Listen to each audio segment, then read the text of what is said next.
Tocancipá se queda en casa.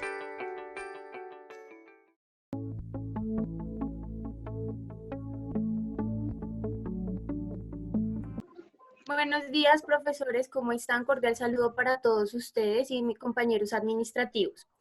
El día de hoy vamos a hablar acerca de lo que es todos los protocolos en bioseguridad, y el día de hoy iniciamos las capacitaciones desde el área de seguridad y salud en el trabajo, las cuales están básicamente orientadas, como les digo, a darles a conocer a ustedes estos protocolos en materia de bioseguridad. Para la realización y estructuración de este protocolo nos basamos en la normatividad colombiana vigente, aplicable en la materia de promoción de salud y prevención de la adquisición de la nueva enfermedad, del nuevo virus COVID-19. La norma en la que nos fundamentamos fue la resolución 666 del 24 de abril del 2020, quien a su vez en el artículo 3 nos dice que es responsabilidad del empleador o contratante, capacitar a todos los trabajadores y contratistas vinculados mediante algún contrato de prestación de servicios, contratación directa o contratación de obras, en todo lo que es el protocolo de seguridad. Vamos a hablar a lo largo de estas semanitas acerca de lo que es la transmisión del COVID-19, las formas de prevenirlo, los factores de riesgo, los signos y síntomas, protocolos de etiqueta respiratoria, de correcto lavado de manos y demás. Sin más preámbulos, el día de hoy la médico-deportóloga Natalia Ducuara Herreño va a liderar la presentación con el tema COVID-19, generalidades y demás. Ella trae un invitado muy especial, que es un médico clínico epidemiólogo, que es el doctor Camilo Rojas Carranza. Entonces esperamos le presten toda la atención del caso, por favor, pues para que puedan aprovechar esta capacitación que el equipo biomédico está preparando con tanto esmero para todos ustedes. Les voy a pedir el favor que apaguen todos, por favor, el micrófono primero. Segundo, si es posible que todos activen las cámaras, porque vamos a tomar pantallazos para la asistencia. Y tercero, donde está en la parte de abajo que dice chatear, ahí van a escribir sus nombres, el cargo y el lugar desde donde se están conectando, porque lo vamos a tomar como listado de asistencia. Vamos a verificar las personas que están tanto al inicio como al final de la charla, ¿vale? Esto porque lo hacemos, porque estas evidencias son enviadas tanto al Ministerio de Salud como lo tenemos que enviar de reporte a la ARL. Entonces, doctora Natalia, bienvenida y empieza, por favor. Otra cosita que si ustedes van teniendo alguna pregunta, por favor, también la van dejando ahí en chatear, y al final, si contamos con el equipo, resolvemos las dudas. Profesor John J. Castro, por favor, apagas el micrófono. Gracias. Buenos días a todos, me presento, mi nombre es Natalia Ducuara Herreño, yo soy médica del deporte del Instituto Municipal de Recreación y Deportes de Tocancipá. Un saludo para todos, voy a empezar a compartir mi pantalla pues, para dar inicio a la presentación.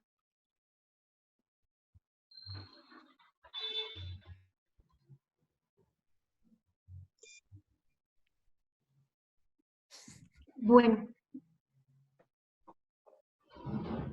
el día de hoy vamos a hablar sobre generalidades del COVID-19. Bueno, mi nombre es Natalia Ducuara Herreño, y pues el día de hoy tenemos un invitado especial que es el doctor Camilo Andrés Rojas Carranza. Él es médico farmacólogo clínico y adicionalmente es epidemiólogo clínico. Entonces, esta es la tabla de contenido. Inicialmente vamos a hablar sobre una introducción, posteriormente vamos a hablar sobre las generalidades de la resolución 36 y las respuestas epidémicas pues, contra el COVID-19 que se están afrontando, la importancia del distanciamiento social, epidemiología basada en la evidencia, la población pues, más vulnerable y los signos y síntomas. Vamos a utilizar lenguaje no tan técnico pues, para que todo sea más ameno. Posteriormente vamos a hablar sobre la interpretación de la curva epidemiológica, pues comparado con la curva epidemiológica a nivel nacional, a nivel mundial, y posteriormente vamos a hacer las conclusiones pues, debidas a la charla en cuanto a generalidades.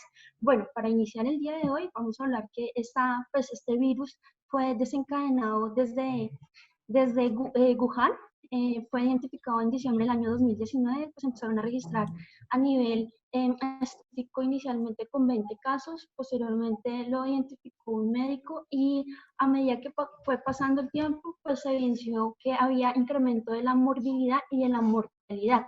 Aproximadamente se observa que la mortalidad puede desencadenar más del 7%, el 7% a nivel mundial, extendido aproximadamente en los 5 continentes a 203 países. Con estadística del día de ayer se evidencia que hay una mortalidad aproximadamente a nivel nacional en Colombia de 397, que equivale al 4.5% de la población colombiana. Los casos confirmados aproximadamente son 8.959. Pues bueno, obviamente hay unos parámetros en cuanto al sesgo de aprobación de estos casos confirmados, pero pues ahorita lo vamos a mencionar con más calma. El 11 de enero del 2020 pues se le dieron el nombre del virus del COVID-19 y esto es debido a que en la parte externa de este virus tiene una forma de una corona. La palabra vid viene siendo del virus y de la D significa enfermedad, que viene pues del origen pues inglés. Pero pues en la palabra COVID inicialmente pues la parte de coronavirus viene de la parte del latín y el número 19 es dado porque se identificó en el año 19.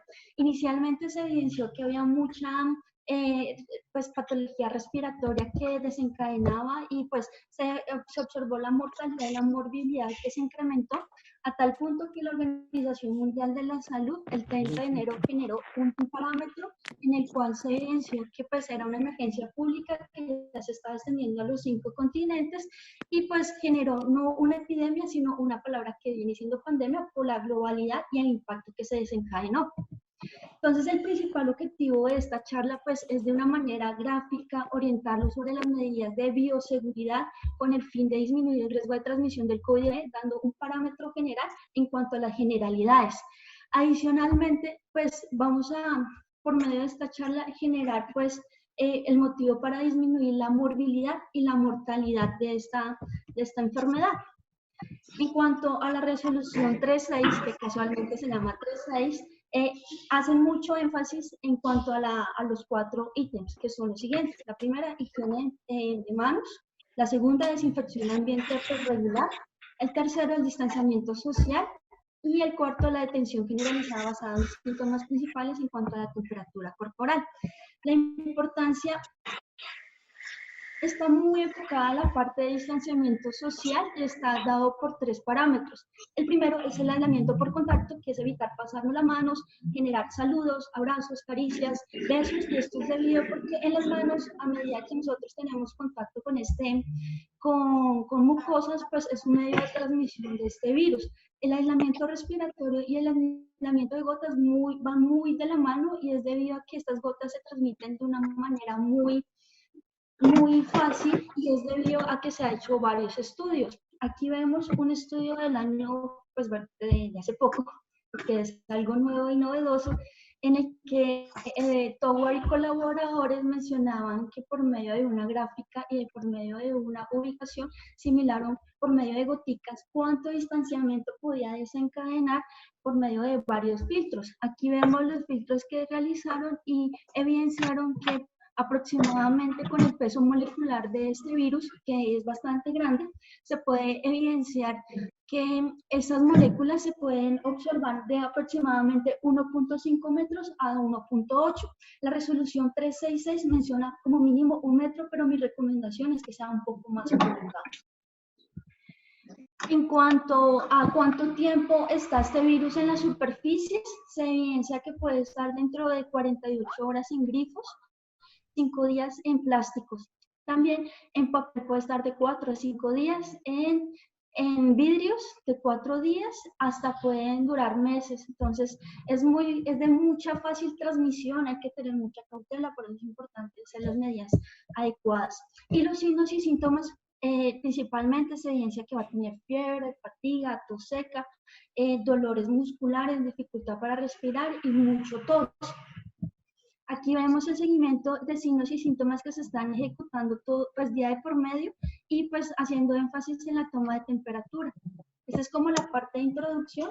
Ya le voy a dar la voz al doctor Camilo Rojas. Bueno, buenos días. Como lo dijo Natalia, mi nombre es Camilo Rojas, yo soy médico farmacólogo y epidemiólogo clínico.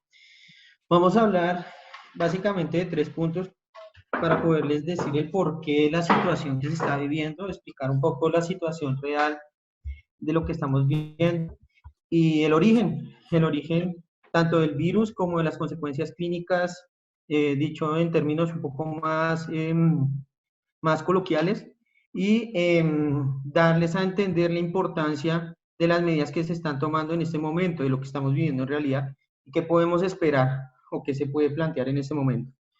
Entonces, como primera instancia es mirar, ya Natalia habló un poco de qué es el virus, pero básicamente aquí les muestro las estructuras más importantes del virus. El virus es una parte de una molécula de genética que está cubierta por una cápside o una burbuja de grasa en la cual hay proteínas que le permiten ingresar a las células específicas, ¿sí? Pero llama la atención en que este virus viene ya desde hace mucho tiempo, hace 20 años atrás, también se presentó una infección por coronavirus. En ese virus, en ese momento, no tenía una proteína que se llama la proteína Spike o la pina S, que es la que le permite, digamos que la entrada mucho más fácil, la infección mucho más fácil a los seres humanos y por lo tanto, pues que la transmisión sea mucho más rápida.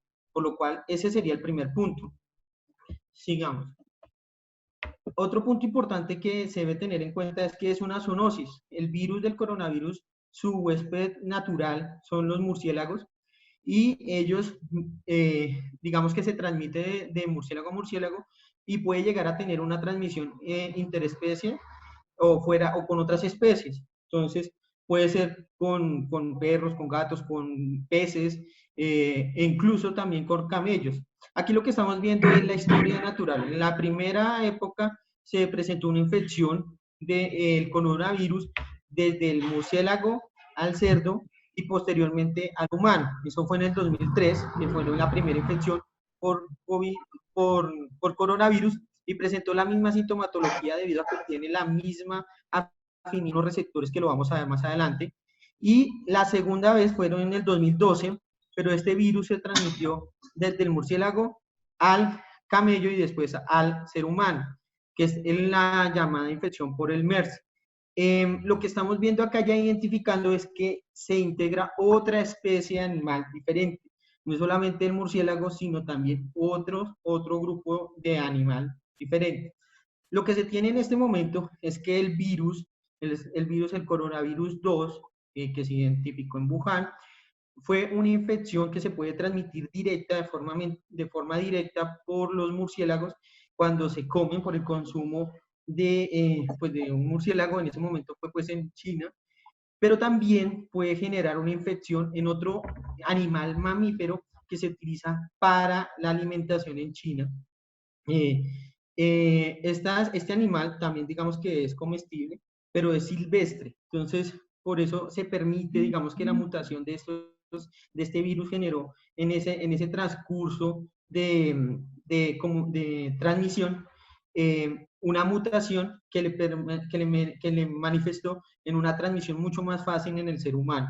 Por lo cual, dado esa situación, se tomó la primera instancia que el humano puede ser huésped y también puede ser paciente infectado, porque es susceptible a la infección. Ya vamos a ver el por qué todos los seres humanos son susceptibles de la infección, no solamente el 80%, sino el 100%. Entonces, teniendo en cuenta esa parte inicial, se debe tener, uno, evitar el contacto social, es decir, el distanciamiento social que mencionaba la doctora Natalia, de 1.5 metros a 2 metros, ¿sí? Y dos, el aislamiento tanto preventivo de las personas en riesgo, que vamos a hablar más adelante, como del aislamiento familiar y obligatorio. Puntos claves para identificar, digamos, como el por qué son 14 días de una cuarentena, el por qué se debe evitar el contacto de personas que tengan síntomas y el tiempo prudencial que nosotros podemos tomar o tener en cuenta para una decisión. ¿Sí? Hay pacientes que se clasifican tanto asintomáticos como sintomáticos, pero eso no significa los pacientes asintomáticos que con el futuro no vayan a tener síntomas. ¿Por qué? Porque existe un periodo de incubación de 4 a 7 días. Entonces, en principio, una persona, sea cual sea, debe estar en aislamiento durante una semana mínimo. Si la persona es positiva, se considera que debe estar en aislamiento una semana y disminuye la posibilidad de transmitir la infección en un 75%. Pero eso no es una garantía de éxito para la transmisión. Nosotros, o se ha visto en los estudios, que el periodo para la cuarentena es aproximadamente 14 a 13 días. Sin embargo, hay periodos largos de incubación hasta 19 días. Es por eso que debemos tener, digamos que esas son la base fundamental científica para decir que la cuarentena son cada 15 días o se extiende 15 días. Ahora, el periodo de comunicabilidad es el periodo de transmisión. Este periodo de transmisión dura de 13 días a 19 días. ¿Eso qué quiere decir? Que los pacientes y las personas, tanto que sean susceptibles como asintomáticos como sintomáticos, deben estar aislados de 2 semanas a 3 semanas. ¿Listo? Ese es el porqué del aislamiento. Ahora vamos a ver el impacto científico y clínico del por qué las personas se infectan y la gravedad científica o la gravedad clínica de esa decisión. Y para darles, digamos que las bases de entendimiento de la curva y de la toma de decisiones que se está llevando a cabo tanto el gobierno regional como los gobiernos locales. Comencemos con la vía de entrada del virus. El virus se puede transmitir o puede entrar no solamente por la vía respiratoria, es decir, por la nariz o la boca, sino también por la vía sanguínea, pero prácticamente el virus entra por nariz, boca e incluso los ojos. ¿Por qué? Porque se transmite por gotas y estas gotas pueden llegar tanto a la boca como a la nariz, como a los ojos, por simplemente hablar o también por las manos. ¿Listo? Acá lo que estamos viendo es que el virus entra a las células epiteliales del pulmón y prácticamente entra por esta proteína S. Esa proteína S reconoce un receptor que se llama antígeno, que se llama enzima convertidor, receptor de enzima convertidor de angiotensina 2. Ese receptor es clave porque no solamente existe en el pulmón, sino también a nivel olfatorio y también renal y también del corazón. O sea, la cantidad de expresión de ese receptor en el cuerpo humano es bastante grande. De ahí que el impacto clínico del virus sea tan marcado. Y de ahí que la transmisión tanto del virus sea mucho más fácil, porque además de que se transporta fácilmente por las manos y por la boca o por el sistema respiratorio, también es fácilmente transmisible y digamos que puede entrar a la célula mucho más afín por ese receptor. Entonces, todas las personas tenemos ese receptor, por lo tanto somos susceptibles de tener esa infección.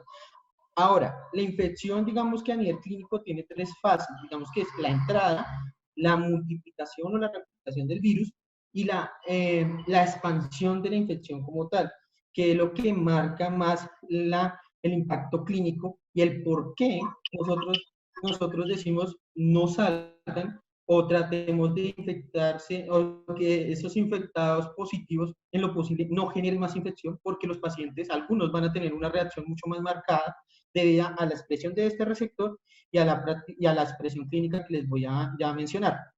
Entonces, aquí lo que estamos observando, básicamente, no sé si ustedes pueden ver el cursor, ¿no? ¿No lo pueden ver? No sé. Sí, sí se ve. Sí, señor, okay. Sí se ve. Ok, entonces ustedes pueden observar que el virus entra por su cápside, por su burbuja de grasita, y dentro de esa burbuja de grasa hay unas proteínas que le permiten reconocer el receptor y entrar. Ese receptor entra, sale la carga genética, que en este caso es RNA, y se puede replicar, es decir, puede hacer más copias y puede modificarse aún así. Entonces, utiliza la maquinaria celular para multiplicarse y para hacerse más viral.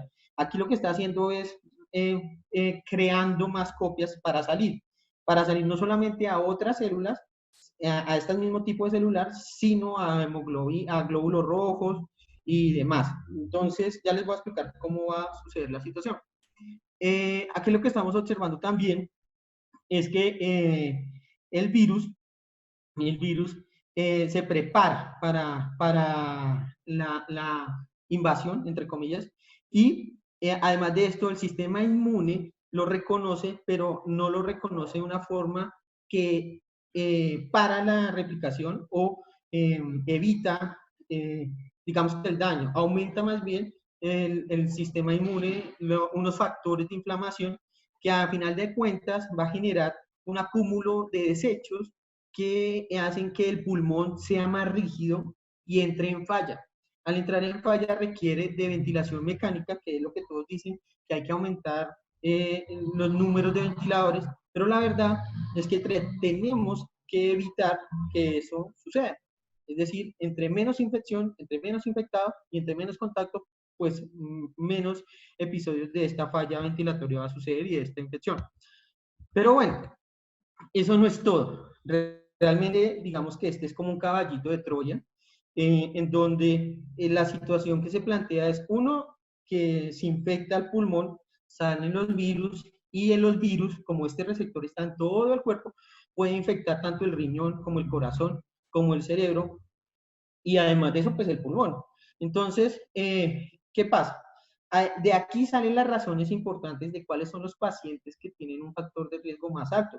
Es decir, si el virus entró por el pulmón, generó su falla pulmonar, está en sangre, va al corazón, va a entrar al tejido adiposo que se encuentra en las arterias, lo va a romper y va a generar un trombo. Entonces, al generar el trombo, genera un infarto de miocardio o un síndrome coronario agudo, el paciente se infarta, además de tener la infección por coronavirus.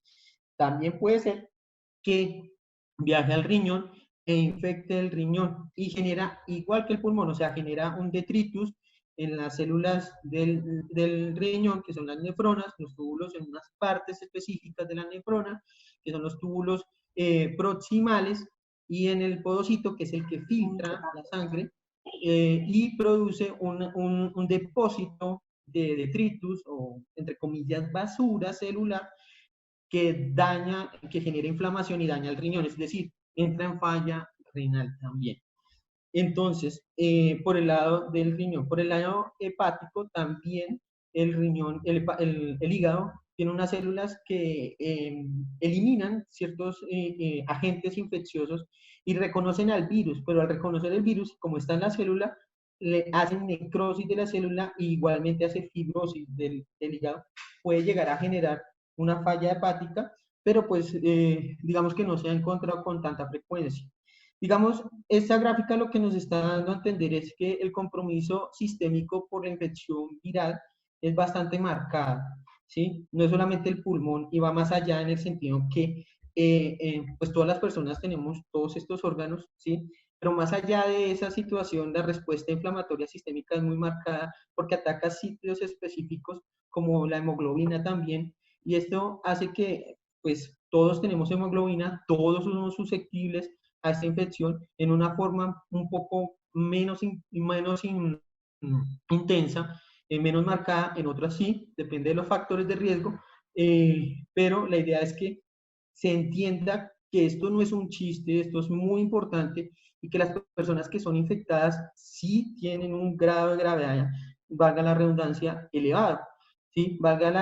Y que desde el punto de vista clínico, como esto está afectando a las personas que también tienen infección moderada, les puede dejar una cicatriz, no solamente pulmonar, sino renal, en fin, de todos los órganos, y por lo tanto se debe evitar, uno, el contacto y la infección como tal, para que estas personas que tienen factores de riesgo y que no tienen factores de riesgo, no se lleven a cabo complicaciones que a futuro, por ejemplo, los que tengan una infección moderada, ya después de superar la infección, puede generar una consecuencia de disminución de la capacidad funcional. Es decir, un atleta que esté infectado y pues supere la infección, no va a tener la misma capacidad funcional a futuro. Entonces, es un punto importante que se debe tener en cuenta. No solamente a nivel pulmonar, sino renal y pues de todo el sistema, de todo el cuerpo humano como tal. Ahora, las personas en riesgo, yo quise colocar, pues traje a colación este artículo, este es de Wuhan. Al principio pues se evidenciaron que las pacientes que tenían comorbilidades, no solamente cardiopulmonares y enfermedades de origen cardiovascular, tienen mayor riesgo de mortalidad y de complicaciones por la infección, sino que también tengo que mencionar que los hábitos alimenticios son fundamentales, ¿sí? Para que una persona llegue a diabetes, para que una persona genere una enfermedad coronaria marcada o una ACV, siempre hay algo previo. Y esto se debe básicamente a la alimentación. Personas que consuman azúcares refinados, comidas rápidas, grasas saturadas, pues son personas que van a desarrollar posteriormente un estado inflamatorio crónico y posteriormente pues una enfermedad crónica como la diabetes o como una enfermedad cardiovascular. Entonces, primero hay que cambiar los hábitos alimenticios. Segundo, que las personas que tengan estos antecedentes patológicos como enfermedad pulmonar obstructiva, diabetes, hipertensión, enfermedad coronaria o enfermedad cardíaca, enfermedad cerebrovascular o accidentes cerebrovasculares, hepatitis B, cáncer, enfermedad renal crónica e inmunodeficiencias, son personas que deben estar en aislamiento obligatorio, ¿sí? No importa la edad. Y dada que estos estudios son dados en población de países industrializados, en donde la esperanza de vida son de 90, 80 años, y se va a extrapolar esos datos acá, diría yo que los pacientes que deben estar en aislamiento obligatorio, además que tengan estas comorbilidades, son pacientes que tengan más de 60 años, ¿sí? Pacientes que tengan más de 60 años deben estar en aislamiento obligatorio para evitar precisamente este desenlace. Son los pacientes que van a tener peor riesgo. Señor, ¿sí? Es que, qué pena. Se abrió un micrófono. Por favor, profe, cerrar los micrófonos. Disculpen, probablemente nos quedan como 5 o 10 minutos para que se suspenda. Entonces, si en dado caso se cae pues la charla o salimos de Zoom, entonces mi recomendación es que vuelvan a ingresar con el mismo link. ¿Listo? Sigamos. Bueno, continuemos. Entonces, ya teniendo en cuenta, digamos que la explicación patológica de la enfermedad, ¿sí? Y aspiro que tengan, digamos, que el impacto clínico lo tengan un poco más claro, pues de ahí surgen las decisiones, la toma de decisiones tanto de los gobiernos como de los gobiernos locales, ¿sí? Entonces, porque no hay una cura, mientras no haya una cura, no haya un tratamiento farmacológico claro o no haya una vacuna, o sea, no hay otra medida que tratar con medidas no farmacológicas. Y esto se hace desde el punto de vista epidemiológico, para lo cual se tienen fases. Fases que ya el gobierno nacional lo ha hecho, sí, que ha tenido una prevención en donde ha planteado todos sus documentos, todas sus fuentes económicas y políticas para llevar a cabo y preparar al sistema de salud y preparar a la población. Y dos, ya en la fase de contención, contención y mitigación, se tomaron las medidas de aislamiento tanto a los casos positivos como a la población general, el distanciamiento social, el lavado de manos y todos los materiales de bioseguridad son medidas de contención y de mitigación. Ya cuando entramos a medidas de mitigación, el sistema de salud se ve afrontado a tener, digamos que, la atención a todos los pacientes infectados.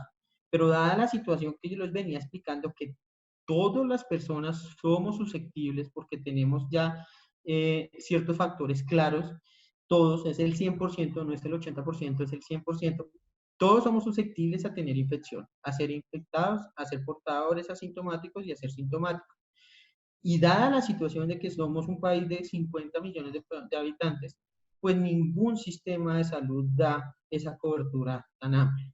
Por lo tanto, ahí es cuando se debe llevar a cabo el aplanamiento y garantizar la atención de salud, la atención de la salud por el sistema de salud. Pero todos tenemos que ayudar. Por eso las medidas que estamos viviendo. Es de ahí el origen de las medidas que estamos viviendo. Y la última fase es la supresión. La supresión se da cuando se tiene en un momento dado algún tratamiento farmacológico que disminuya tanto la transmisión como la infección o el grado de gravedad, valga la redundancia, de la enfermedad. En este caso no lo hay. Me explico más fácilmente. O sea, si hoy tuvimos 300 casos, mañana vamos a tener 200, 100, en ese caso es una fase de supresión, pero no lo hay. En este momento no estamos viviendo eso, a menos que pues vayamos ya pasando la curva, el pico epidemiológico y demás, que a decir sinceros, vamos un poco lejos de esa situación.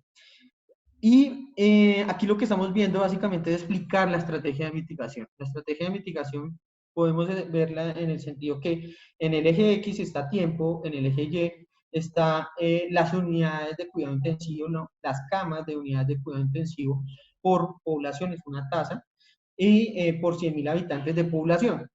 Y la línea roja es la capacidad establecida de unidades de cuidados intensivos en X país, ¿sí? En todos los países no hay abasto para tener unas camas de unidades de cuidados intensivos para toda la población. Por lo tanto, se está observando cómo se debe aplanar la curva.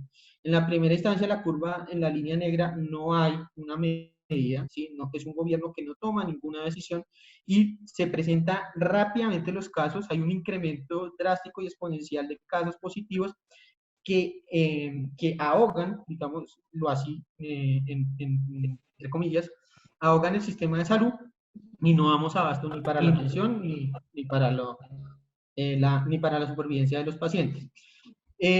Por eso se toman decisiones. Entonces, la primera decisión es aislar los casos positivos, que es la curva naranja, en donde se ve un notorio aplanamiento de la curva. Entonces, aquí es importante tener en cuenta que esos pacientes deben estar aislados, sí o sí, y mínimo 21 días, de 14 a 21 días. La curva verde es solamente cerrar las universidades y las escuelas, o sea, los asintomáticos o los que llevan la enfermedad, ¿sí? Los niños, si bien es cierto, pueden estar infectados también y pueden ser pacientes sintomáticos, pero es una proporción pequeña. Más bien son reservorios que pueden llegar a infectar pacientes de alto riesgo, entonces los abuelos. Por eso la curva no se ve tan marcada, porque son pacientes que son reservorios, entre comillas, y no son pacientes que estén infectados.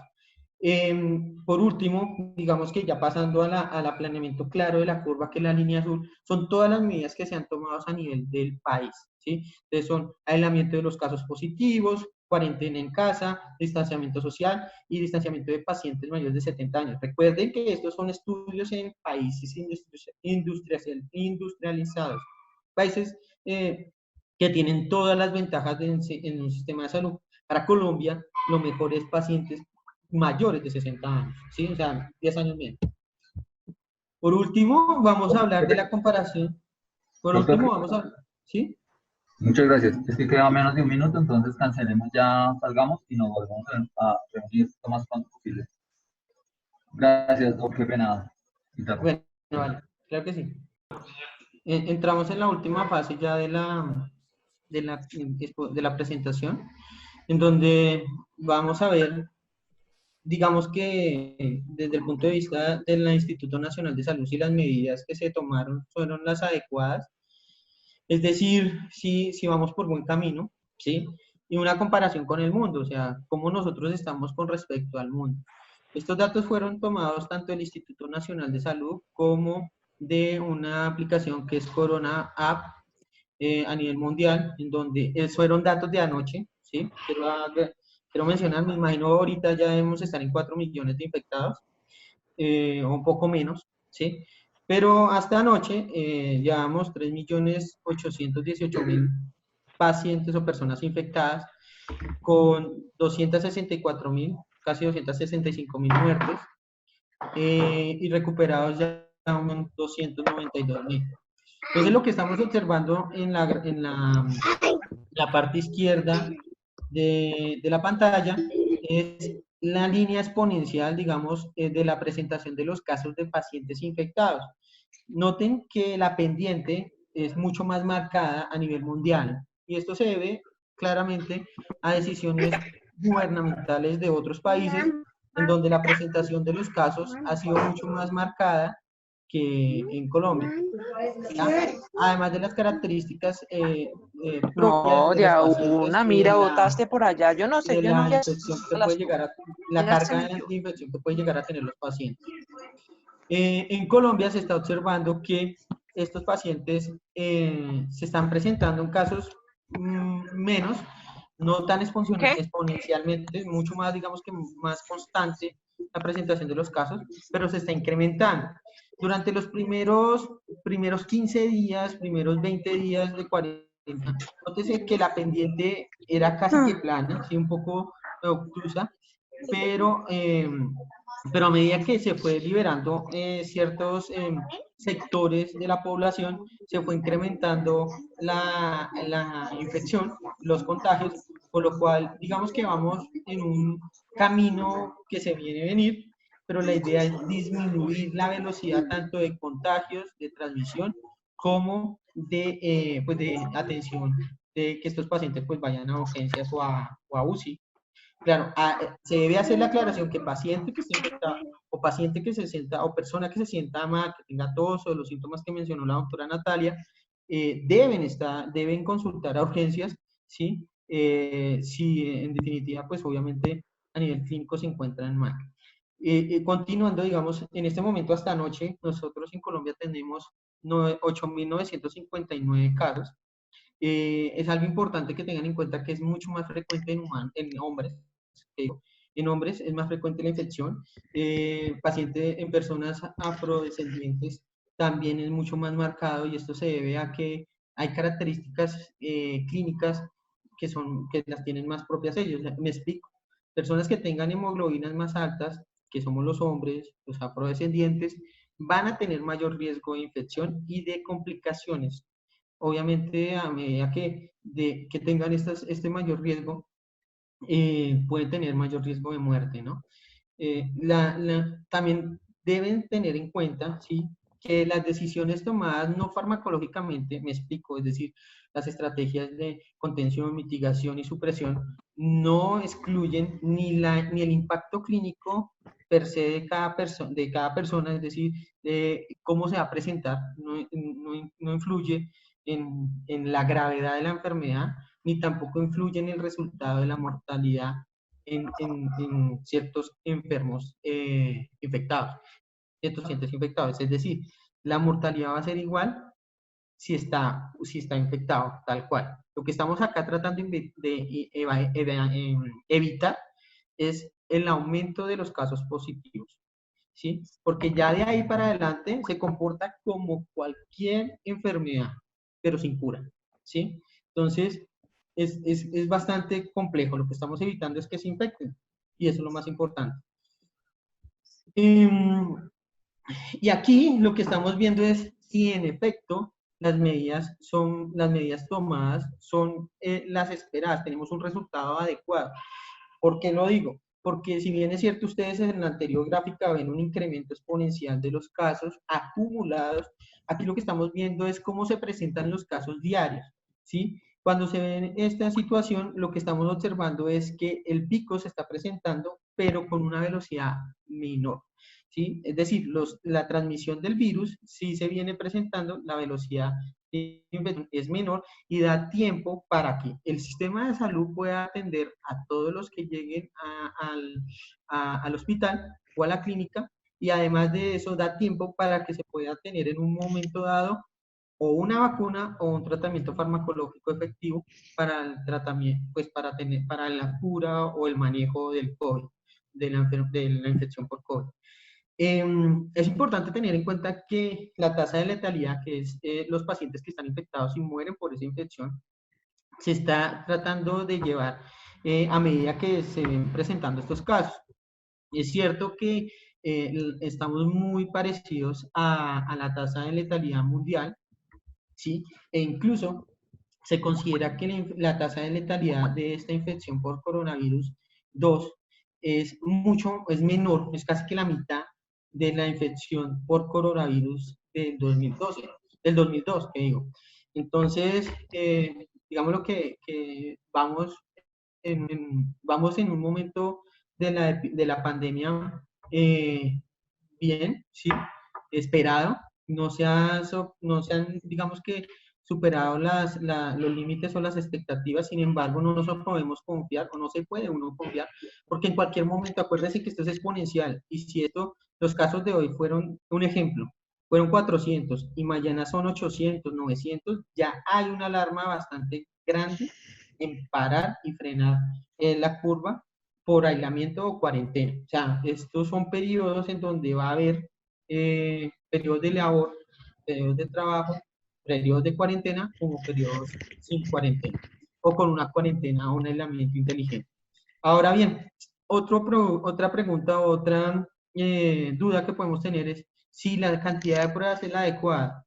Definitivamente en ningún país del mundo la cantidad de pruebas es la adecuada, porque tendrían que testear a toda la población, y además de eso, testearla, diríamos que mínimo 1 a 2 veces, hasta 3 veces por semana. Es decir, que 3 veces a la semana toda la población debe estar testeada para tener un buen cubrimiento, y eso no se va a lograr de la noche a la mañana y tendrá un periodo de tiempo bastante largo. Por lo cual consideramos que la tasa o el porcentaje de positividad que se viene presentando en Colombia, que es del 8.6%, nos quiere decir que en efecto las medidas de aislamiento social, de cuarentena y de aislamiento de los casos positivos han tenido un impacto en la velocidad de transmisión de la infección. ¿Eso qué quiere decir? Que de 100 pruebas, 9 a 8 me están saliendo positivas. Eso es bueno. Eso quiere decir que sí hay un verdadero impacto positivo con las medidas que se están tomando. Y lo que se espera es que eso continúe, ¿sí? Que eso continúe. Este es el porqué de la curva, el porqué de la presentación de los casos. ¿Qué se espera? ¿Sí? La forma de contagio, pues ya lo habíamos hablado, que es por medio de gotas, o por medio de contacto de la vía superior con la mano, si tiene el virus en la mano, y pues obviamente se va a infectar. Pero aquí lo más importante es que entre más contactos tengan, más probabilidad tiene la infección de aumentar y obviamente de infectar a los pacientes. Entonces, de ahí, partiendo de ese razonamiento y de este dato de número básico de reproducción, que básicamente es una multiplicación de unos factores de la enfermedad más la población, que nos va a dar un estimado de cómo se va a comportar la curva. Entonces, lo que tenemos que hacer es disminuir el contacto, ¿sí? Por lo tanto, por eso es el distanciamiento social y la cuarentena. Lo que queremos es que llegue a menor de 2, 1, 1.5 o incluso menor a 1. Es lo que realmente uno espera y lo que uno quiere con las medidas. Y lo importante es que tengan, digamos que en su mente, la importancia de las medidas, de cumplir con estas medidas, y la consecuencia que se lleva con el no cumplimiento de las medidas de aislamiento, o las medidas que se están tomando por los gobiernos y los gobiernos locales. Por último, sí, digamos que esta es la cura, sí, y me disculpo porque lo puse están los artículos en inglés, pero básicamente la solución está en las manos. Si hay que evitar el contagio y evitar el virus con todas las medidas que vemos acá, con cuando tose o estornude, cubrirse la boca y la nariz, los 3 o 4 pies que mencionaba la doctora Natalia, es decir, de 1.8 a 2 metros de distancia de cada persona, el distanciamiento social, lavado de las manos, evitar el cogerse, tocarse la cara y siempre estar desinfectándose las manos, es importante. Estas son las medidas que en todo el mundo se están recalcando. Cabe decir que ya se viene hace bastante tiempo con esta teoría y lo debemos retomar. Esta es la única solución que hay en este momento para evitar tanto la infección, la propagación de la infección y el contagio de nosotros mismos y de nuestras familias. Y por último, los voy a dejar con la doctora Natalia. Bueno, en cuanto a, para finalizar, sé que la charla era solo generalidades, pero en cuanto a la parte de medicina del deporte, yo les debo aclarar y quiero pues tomarme un par de minutos para decirles que sé que han salido varios comunicados, varias federaciones, varias personas pues de varios impacto en cuanto al deporte. Y es un virus nuevo, todos estamos aprendiendo, cualquier persona de la rama de salud pues está tratando de averiguar, investigar, está tratando de mirar muy minuciosamente. Decir una conclusión de una manera bárbara en tan poco tiempo es algo que solo es de forma de prevención. Sí, algunos de nuestros deportistas tienen algunos permisos, algunas aprobaciones y es debido pues porque son top y quizás tienen un poquito más de presión en cuanto ni siquiera a nivel nacional, sino a nivel pues global, ¿sí? Pues para nadie es un secreto, pero que se ha evidenciado en la parte de medicina del deporte es que aproximadamente si un deportista llega a tener un COVID-19 o un parámetro de sobreinfección desencadenado por esta patología, va a disminuir el 20% de su capacidad funcional, debido a que pues, la hemoglobina va a generar una destrucción en la parte del neumocito, en la parte pulmonar. Entonces, exponer a nuestros deportistas en este momento a salir, a entrenar afuera. Sí, realmente yo voy en contra de eso. Sé que han salido varios decretos, han salido varias publicaciones sobre el tema. Realmente, entre menos estemos expuestos, tanto ustedes o nosotros o los deportistas, sería lo mejor. No quisiera ver, no sé, una Mariana Pajón sufriendo esto porque realmente puede ser una medalla de oro que nosotros vamos a perder en unos olímpicos. Probablemente se han corrido y se han estructurado algunos cronogramas, pero si les soy sincera, nosotros corremos con una gran posibilidad de tener una ventaja a nivel mundial. Es que nuestro clima aparentemente es muy similar. Nosotros no tenemos las 4 estaciones como se evidencia en los otros países, entonces tenemos algo a favor. Otra cosa a favor que tenemos es que si teníamos hacia el lado de la sabana, teníamos grandes competencias como la parte de Chile, la mayoría estamos en este parámetro. Todo lo que tenemos que hacer como la parte de orientación y prevención es disminuir el parámetro de obesidad, no generar un comportamiento sedentario y tener a nuestros deportistas en un parámetro adecuado, cosa de cuando ya haya pasado esto, porque esto va a ser temporal. Todo el mundo, todos estamos trabajando para mejorar esto, todos nos estamos informando, mucha gente 24 horas está trabajando sobre este tema, entonces cuando hagan una apertura y que ya esté seguro, ya nosotros estemos en la parte top. Entonces, para finalizar, es fundamental tener un lavado de manos adecuado, seguir pues estructurando como venimos haciendo día de por medio la medición de temperatura, generando pues el reporte de signos y síntomas, y lo ideal es quedarnos el máximo tiempo en casa y pues es eso. Entonces ese es el mensaje principal. Quisiera saber si hay preguntas, Melanie. Sí, doctora, al momento hay 2 preguntas. Una pregunta la hace David Forero. Dice, un deportista que tuvo coronavirus y queda con las cicatrices pulmonares, renales y otra, ¿puede con el tiempo llegar a tener la misma capacidad aeróbica o mejorarla? Probablemente si hacemos una respirometría o una prueba funcional va a disminuir bastante.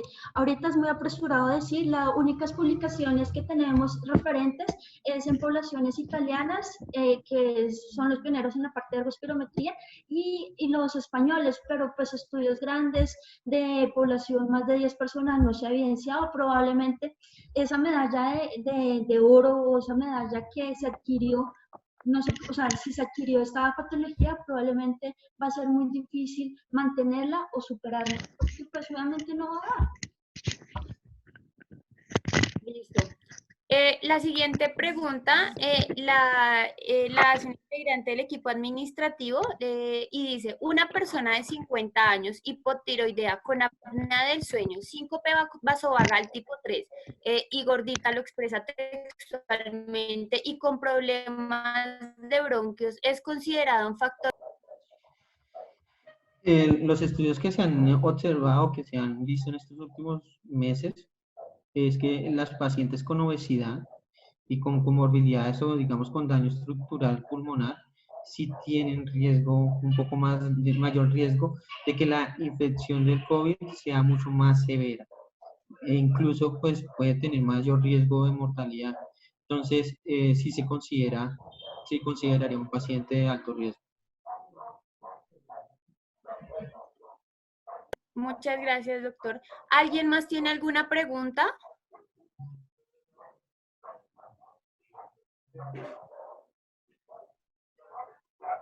Bueno, esperemos a ver unos minutitos. Mientras tanto, compañeros, les voy informando que el día de mañana tenemos la siguiente capacitación. Sí, una pregunta, ¿sí?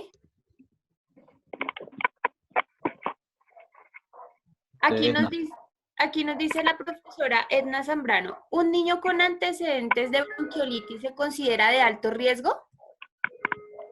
Generalmente los niños tienen una probabilidad baja, realmente es muy baja. El compromiso con los niños debe tener alguna otra comorbilidad. La bronquiolitis en el niño son niños muy pequeños, son niños menores de 2 años, y generalmente las infecciones de este tipo son virales, por lo cual se consideraría que no entraría en un alto riesgo, sí tendría un riesgo diferente, un poco más elevado que la gente normal, pero no estaría en ese contexto de alto riesgo, a menos que tenga una comorbilidad diferente o adicional.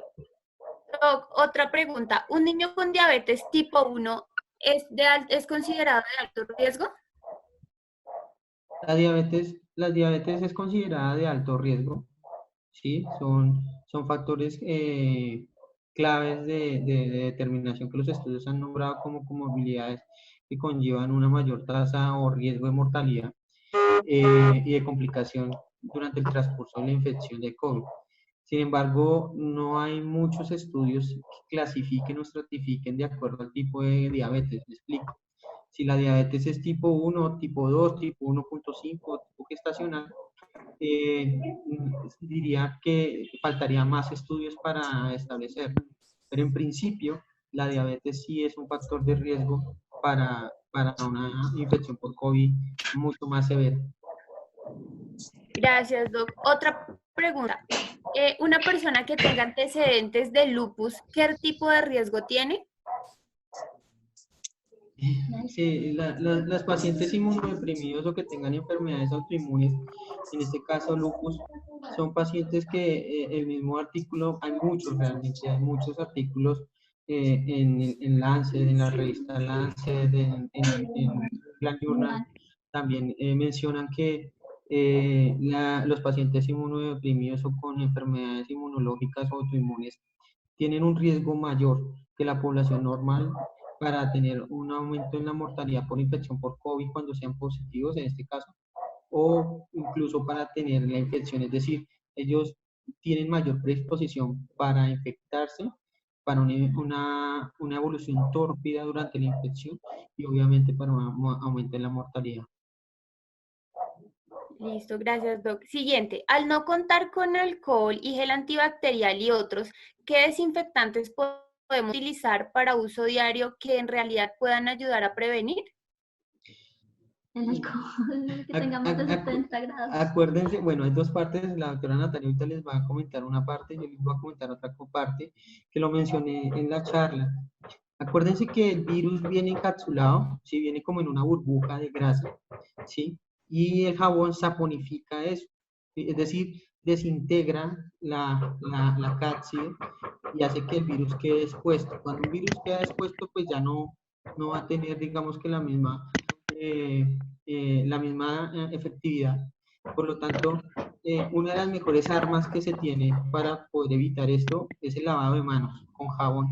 Lavado de manos, como lo mencionaba, durante 20 a un minuto, garantiza que pues no se transmita el virus. Esa es una de las importantes, digamos, y la tienen en el momento de en cualquier sitio hay agua y jabón.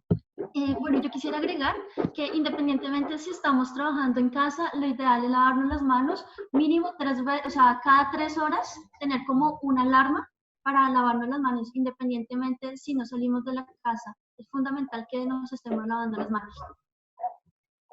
Claro que sí. Aquí quiero agregar algo a lo que están diciendo la doctora Natalia, el doctor Camilo, y es que la resolución 66 y todas las guías y protocolos de bioseguridad que se están manejando en este momento dicen que el lavado de manos se debe realizar por lo menos cada 3 horas, así estén trabajando en casa o estén realizando algún tipo de labor misional en su empresa y demás. Nos recomienda que el jabón debe estar en contacto con las manos con un mínimo de 20 a 30 segundos. Igual esto lo van a contextualizar mucho más el día de mañana. Siguiente pregunta. Nos preguntan, como pandemia, ¿en cuánto tiempo se podría considerar que se puede controlar teniendo en cuenta la falta de responsabilidad social? Bueno, digamos que esto es una enfermedad nueva, ¿sí? Es decir, una enfermedad incidental nueva que se está posicionando. Realmente se está convirtiendo como otra enfermedad infecciosa respiratoria, es decir, como una gripa que viene a estar en el medio ambiente de nosotros, es decir, tenemos que vivir con ella. Para evaluar, digamos que, cómo la vamos a controlar, hay varias instancias. Hay una a corto plazo, a mediano plazo, a largo plazo. A corto plazo se está observando que la mejor medida son las medidas no farmacológicas hasta el momento. A mediano y largo plazo es la esperanza de tener un tratamiento efectivo o una vacuna. Y posteriormente se evaluará cómo sería el canal endémico, es decir, cómo sería el comportamiento de la infección o del virus en la sociedad. Y de acuerdo a eso, pues se tomarán algunas decisiones, tanto clínicas, farmacológicas y no farmacológicas, y obviamente políticas, porque esto influye en toda la población. Entonces, el tiempo específico para decir cuándo podemos controlar teniendo en cuenta la responsabilidad, tendría la respuesta con un cálculo de número de reproducción básico, que sería más o menos de 3, es decir, alto, y el control, diría yo, que se estaría esperando para lo menos, digamos que el pico lo estaríamos viendo por ahí en 3 meses, y la evaluación final diría yo que básicamente un año, año y medio. Gracias, profe Omar, su merced puede apagar por favor el micrófono, que es que se escucha el perrito en el fondo. Nos pide la palabra nuestro metodólogo John Sergio, entonces puedes habilitar el micrófono, John. Listo, gracias. Muy buenos días para todos y todas. Yo quiero complementar un poco lo que la doctora Natalia comentó referente a los comunicados que las federaciones en algunos casos han publicado. Esto, digamos, porque hay varios profes que me han enviado directamente los comunicados con la esperanza de regresar pronto a las prácticas presenciales o a los campos deportivos. En este orden de ideas, lo que quiero agregar es que mientras no tengamos, digamos, unos objetivos de competencia o unos eventos a los cuales ir a preparar directamente en los campos deportivos, no va a haber ningún afán de querer regresar a las canchas, de querer regresar, no sé, a las carreteras, porque en el caso de las federaciones que manejan deportes individuales, digamos que lo que han publicado son algunos protocolos para el momento en el cual podamos regresar a las prácticas presenciales. Esto, digamos que estamos en una etapa en la cual no es real, todavía no vamos a poder exponer nuestros deportistas y mucho menos porque no tenemos unos objetivos de competencia claros. Entonces, digamos, eso es como para aclarar que por más que algunos entes nacionales pues aún no podemos considerar la posibilidad de salir, precisamente buscando la prevención y el cuidado de nuestros deportistas y obviamente de nosotros mismos.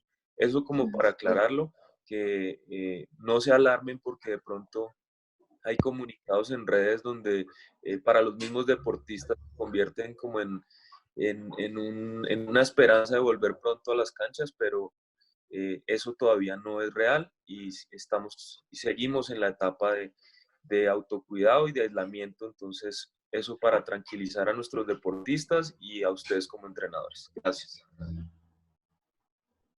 Muchas gracias, John Sergio. Tenemos otra pregunta y es, si se llegara a contagiar una persona en casa, ¿cómo puede darle manejo desde su hogar? Bueno, la infección leve se comporta como un resfriado común, ¿no? Como una gripa común. Entonces el manejo sería sintomático. Sintomático me refiero a si tiene fiebre, acetaminofén. Sin embargo, estos pacientes que son asintomáticos deben ser previamente valorados por un médico. Él es el que les debe determinar el tratamiento sintomático, ¿ya? Depende, sí, en este caso, cómo él se presente o cómo se presente, digamos que los síntomas del paciente. Pero en teoría son tratamientos sintomáticos y lo debe formular un médico. Bueno, también Gracias. quiero hacer una aclaración ahí. Ahorita que salieron varios comunicados, es que realmente las redes sociales, pues en algunas cosas aportan y en otras cosas dan informaciones erróneas. Algunas personas empezaron a comprar cloroquina, hidroxicloroquina, pensando que ese era el tratamiento para el COVID-19. Lo que hicieron fue quitar la posibilidad de varias personas que sí están con ese tratamiento. Entonces, lo que sucede es que si no hay una formulación adecuada de estos medicamentos, puede generar un QT prolongado y desafortunadamente puede desencadenar una muerte súbita. Entonces, sería fatal. Entonces, si no tiene una aprobación por un médico o un respaldo adecuado, probablemente puede generar algo catastrófico. Entonces, si es leve, estar en casa, igual tiene que acudir pues para que le hagan la valoración, sea en casa o en un servicio de urgencias, hacer el tamizaje, tener la cuarentena dependiendo de su estadio y de esa manera si se complica, pues es necesario que asista a un servicio de urgencias. Sí, Gracias, Doc. Perdón, debido al tiempo tenemos las últimas 3 preguntas. Dime, Doc, perdón, ¿ibas a hablar? sí es importante, yo no mencioné tampoco el tratamiento farmacológico que puede llegar a tener porque no hay nada todavía garantizado, entonces por lo tanto la idea es que pues, en la mente de todos se lleven en el sentido de que el tratamiento es sintomático y que lo va a dar un médico y que en ninguna forma deben seguir, digamos, lo que decía la doctora Natalia, salir a comprar medicamentos que escuchen en la radio o en la televisión porque tienen eventos adversos o efectos adversos muy graves. Y que no vendrían al caso pues para, para que estos pacientes lo tengan o estas personas lo tengan en cuenta. Entonces, en conclusión, no deben comprar tratamientos que escuchen en radio o en televisión o vean en redes sociales.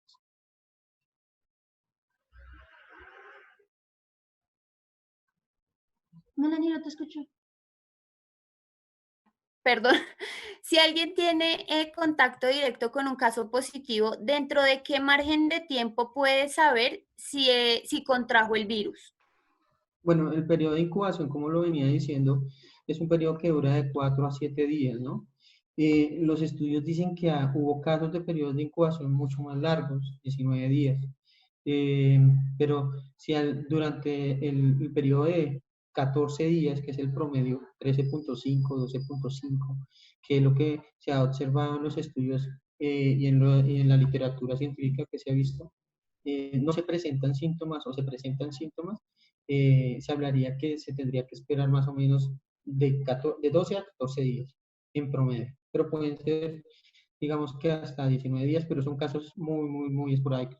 La mayoría se presentan en las primeras semanas e incluso el resto, digamos que el resto del esperado, el 100%, serían hasta los 12, 13 días. Que se ha evidenciado adicionalmente, pues para agregar y que vi por ahí una preguntita, que las personas que son positivas y se hacen el tratamiento y hacen el periodo como tal de manejo, probablemente puede tener recaídas o pueden generar una fibrosis a larga data. Entonces, es una consecuencia bastante grande y en algunos casos pueden ser negativos y posteriormente tener una baja en la parte inmunológica y ser positivos. Gracias, Doc. Nos quedan 5 minutos. ¿Mujeres embarazadas pueden contagiar a su bebé y se puede contraer el virus 2 veces o más? Pues hay estudios que sí hay una transmisión vertical, ¿no? Que mencionan en China que hay bebés que nacieron de mujeres embarazadas con infección, que puede haber una infección, una transmisión vertical. Eh, Existe la posibilidad, pero diría que faltarían más estudios para afirmar esa situación, pero puede llegar a pasar. En cuanto a que esa infección se torne, digamos que sintomática, son otras palabras, e incluso que esa infección sintomática genere algo más allá de un estado grave de la enfermedad, pues faltarían muchos más estudios. Entonces, en teoría, eh, es un dato que, o sí, es un hecho que no se conoce aún, que se considera considera puede ser que si hay una transmisión vertical, la mamá infecta al bebé, pero faltan estudios. En cuanto a la otra pregunta de infección de reinfección, eh, también faltan estudios. Se ha visto que en algunos casos deja inmunidad, o sea, la infección por el COVID-2 sí, puede generar inmunidad. En otros casos, no. Digamos que todavía faltan estudios también para determinar esa situación. Eh, y puede llegar a pasar que pues, el virus mute y vuelva uno a tener esa infección, vuelva a tener la infección. Pero se esperaría que la gravedad de la enfermedad sea menor, sea un poco más llevadera, mejor, menor, sea la gravedad sea más leve. Muchísimas gracias, doctora Natalia. Muchísimas gracias, doctor Camilo. En realidad fue una charla muy enriquecedora. No sé si alguien tiene alguna pregunta, si el jefe va a hacer alguna intervención. Antes de eso, por favor, recuerden mañana en la cita. Tenemos la charla de técnica del lavado de manos y desinfección de manos. Para esto es necesario que todos tengan gel antibacterial para una actividad que va a realizar nuestra psicóloga Natalie Castillo. Agradecerle, y hablo en nombre de todos, a la doctora Natalia y especialmente al doctor Camilo Rojas por esta gran charla, no solamente por el contenido, sino en la forma en la que nos expuso datos científicos a nosotros que no somos conocedores o no manejamos ese lenguaje técnico. Les quiero enviar un mensaje a todos los formadores y a todo el personal administrativo del instituto, y es que nosotros como formadores tenemos una responsabilidad, no solamente con nuestros alumnos, sino también en cuanto al entorno familiar. Y ya he mencionado una palabra que se llama resiliencia, ahora nos toca unirles 2 palabras más en esta cuarentena, y es disciplina y es paciencia. Disciplina en el cuidado, en toda la protección y la obediencia de los protocolos de seguridad que tengamos, y paciencia porque, como lo dijo nuestros expertos, esto va para largo. Y paciencia transmitiéndole a nuestros alumnos, como dijo el profesor John Sergio, no hay nada cierto de calendario, no hay afán, los procesos formativos pues van a tener un congelamiento y un mantenimiento, por decirlo así, porque ¿a qué le vamos a apuntar? La próxima semana, a partir del lunes, los niños, por disposición del gobierno nacional, entre los 6 y los 17 años van a poder salir. Para nosotros es algo delicado porque no contamos con los medios suficientes para tener control. Entonces yo quiero que ustedes transmitan este mensaje a sus padres de familia, a los padres de familia que tienen ustedes en sus bases de datos. Y es que evalúen muy bien el riesgo que toman al salir con sus niños. Si van a salir a jugar, tienen que ser actividades individuales, lejos de parques infantiles, de bioparques y de canchas múltiples porque son focos de contaminación. Y algo importante, nosotros no necesitamos un policía para que nos esté controlando porque somos responsables. Lo mismo los padres de familia, que tengan conciencia, porque si bien los niños de pronto no son tan susceptibles, de pronto en la casita sí se queda el abuelito o el tío ya mayor o la hermanita con algún tipo de enfermedad. Entonces, en la medida en que nosotros transmitamos este mensaje, podemos ayudar un poquito a contener este virus. De nuevo les agradezco. Mañana nos vemos a las 11 de la mañana, puntuales. Vi que casi el 100% de todos estuvo conectado y eso me alegra en gran medida. Que tengan una feliz tarde y les recuerdo, mañana a las 11 de la mañana. Mil gracias. Muchas gracias a todos. Gracias. Gracias. Muchas gracias. Feliz día. Gracias. Tocancipá, trabajamos para ti.